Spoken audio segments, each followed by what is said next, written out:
നേതാക്കളാൽ സമ്പന്നമായ പാർട്ടിയാണ് കോൺഗ്രസ്. അതിന് അന്നും ഇന്നും ഒരു കുറവും വന്നിട്ടില്ല. കുറവ് വന്നിട്ടുള്ളത് അർഹതപ്പെട്ടവർക്കും പാർട്ടിയുടെ ഉയർച്ചയ്ക്ക് അനിവാര്യമായവർക്കും സീറ്റുകൾ നൽകുന്ന കാര്യത്തിൽ മാത്രമാണ്. ഇക്കാര്യത്തിൽ കോൺഗ്രസ് ഇനിയെങ്കിലും പുനർവിചിന്തനത്തിന് തയ്യാറായില്ലെങ്കിൽ വലിയ വിലയാണ് നൽകേണ്ടി വരിക. തിരുവനന്തപുരം കോർപ്പറേഷൻ തിരഞ്ഞെടുപ്പിൽ കാണുന്ന പുതുമുഖ പരീക്ഷണം നിയമസഭാ തെരഞ്ഞെടുപ്പിലും പരീക്ഷിക്കാൻ തയ്യാറായാൽ അത് കോൺഗ്രസിന് മാത്രമല്ല UDF സംവിധാനത്തിന്റെ പ്രവർത്തനങ്ങൾക്ക് കൂടിയാണ് വേഗത പകരുക. പഠിച്ച് കാര്യങ്ങൾ അവതരിപ്പിക്കുന്ന രാഷ്ട്രീയ നേതാക്കളുടെ എണ്ണം കോൺഗ്രസിനെ സംബന്ധിച്ച് വളരെ കുറവ് തന്നെയാണ്. കോൺഗ്രസ് ഒരു ആൾക്കൂട്ട പാർട്ടി ആയതിനാൽ സ്ഥാനാർത്ഥികളുടെ മികവ് തിരഞ്ഞെടുപ്പിൽ ഒരു പ്രധാന ഘടകം തന്നെയാണ്.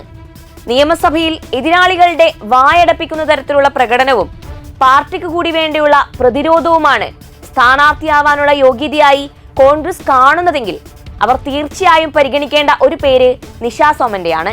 സ്വന്തം പ്രവർത്തന മികവ് കൊണ്ടും എതിരാളികളെ ചുട്ടുപൊള്ളിക്കുന്ന നാവിന്റെ കരുത്തുകൊണ്ടും മാത്രമാണ് നിഷാ സോമൻ തെറ്റയിൽ എന്ന സ്ത്രീ KPCC ജനറൽ സെക്രട്ടറി പദവിയിൽ എത്തിയിരിക്കുന്നത്.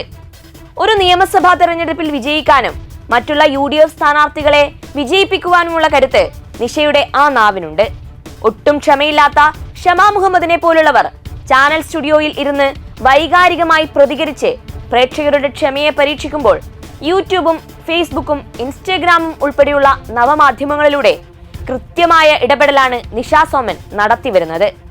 ഇന്ന് കേരളത്തിൽ രാഷ്ട്രീയ എതിരാളികൾ പോലും ശ്രദ്ധയോടെ കേട്ടിരിക്കുന്ന തരത്തിലേക്കാണ് നിഷാ സോമന്റെ പ്രതികരണങ്ങളും വിശകലനങ്ങളും മാറിയിരിക്കുന്നത്. ഇതെല്ലാം തന്നെ സൈബർ ഇടങ്ങളിൽ വ്യാപകമായാണ് ഷെയർ ചെയ്യപ്പെട്ടു വരുന്നത് എന്നതും പറയാതിരിക്കാൻ കഴിയുകയില്ല. 2026 നിയമസഭാ തെരഞ്ഞെടുപ്പിന്റെ ഗതി നിർണ്ണയിക്കുക സോഷ്യൽ മീഡിയ ആകുമ്പോൾ സോഷ്യൽ മീഡിയകളിൽ വലിയ രൂപത്തിൽ പിന്തുണയുള്ള നേതാക്കളെ മാറ്റി നിർത്തി മുന്നോട്ട് പോകുന്നത് രാഷ്ട്രീയ പാർട്ടികളെ സംബന്ധിച്ച് ഇനി എളുപ്പമുള്ള കാര്യമല്ല. കേഡർ പാർട്ടിയായ CPM പോലും പാർട്ടിയിലെ പദവിയല്ല സ്ഥാനാർത്ഥിയാവാൻ മാനദണ്ഡമെന്ന് എന്നേ തീരുമാനിച്ചിട്ടുള്ള പാർട്ടിയാണ്. അതുകൊണ്ടാണ് KT ജലീലിനും അബ്ദുറഹിമാനുമെല്ലാം MLAയും മന്ത്രിയുമൊക്കെയാകാൻ സാധിച്ചിരിക്കുന്നത്.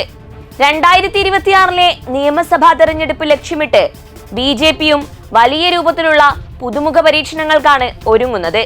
ഇക്കാര്യത്തിൽ ഇനി കോൺഗ്രസിനും മാറി നിൽക്കാൻ സാധിക്കുകയില്ല.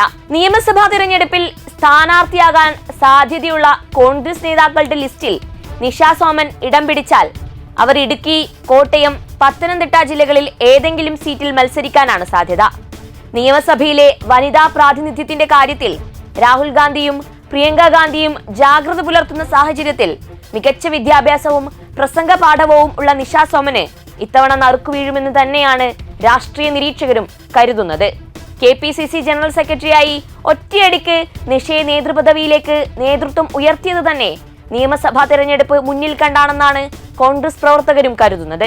നിഷാ സോമന് പുറമെ രാഷ്ട്രീയ എതിരാളികളെ ചാനൽ ചർച്ചകളിലൂടെയും പ്രസംഗങ്ങളിലൂടെയും കൊത്തിപ്പറിച്ച് UDF പ്രവർത്തകർക്കും അനുഭാവികൾക്കും ആവേശമായ മറ്റൊരു കോൺഗ്രസ് നേതാവ് അഡ്വക്കേറ്റ് ജിൻഡോ ജോൺ ആണ്. സമീപകാലത്തെ പല വിവാദങ്ങളിലും കോൺഗ്രസിന് വേണ്ടി പടനയിച്ച ഈ യുവ നേതാവിനെ ഏതെങ്കിലും സീറ്റിൽ മത്സരിപ്പിക്കണമെന്ന ആവശ്യം പ്രവർത്തകർക്കിടയിൽ ശക്തമാണ്. നിഷാ സോമനെ പോലെ തന്നെ കാര്യങ്ങൾ കൃത്യമായി പഠിച്ച് അവതരിപ്പിക്കുന്നതാണ് ജിൻഡോയുടെയും ഒരു ശൈലി. കോൺഗ്രസ് വക്താവ് എന്ന നിലയിൽ ഏറ്റവും നന്നായി കാര്യങ്ങൾ അവതരിപ്പിക്കുന്ന നേതാവ് തന്നെയാണ് ജിൻഡോ എന്നതിലും സംശയം വേണ്ട. സമീപകാലത്ത് അദ്ദേഹം തൊട്ട 2 വിഷയങ്ങൾ വലിയ സൈബർ പോരിന് തന്നെയാണ് കളമൊരുക്കിയിരുന്നത്.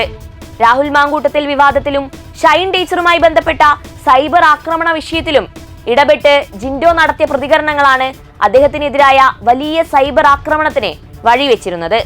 എന്നാൽ ഇതുകൊണ്ടൊന്നും അദ്ദേഹത്തിന് UDF അനുഭാവികളിൽ നിന്നും ലഭിച്ചുകൊണ്ടിരുന്ന പിന്തുണയ്ക്ക് ഇടിവുണ്ടാക്കാൻ സാധിച്ചിരുന്നില്ല. CPMനെയും മുഖ്യമന്ത്രി പിണറായി വിജയനെയും BJP നേതൃത്വത്തെയും എല്ലാം കടന്നാക്രമിക്കുന്ന സൈബറിടത്തെ ഈ 2 മുഖങ്ങൾ തീർച്ചയായും നിയമസഭയിലും ഉണ്ടാകണമെന്നതാണ് UDFനെ പിന്തുണയ്ക്കുന്ന ജനവിഭാഗങ്ങൾ ആഗ്രഹിക്കുന്നത്. അവരുടെ ആ ആഗ്രഹം നടക്കുമോ എന്നത് കോൺഗ്രസിന്റെ സ്ഥാനാർത്ഥി ലിസ്റ്റ് പുറത്തു വരുന്നതോടെ എന്തായാലും വ്യക്തമാകും.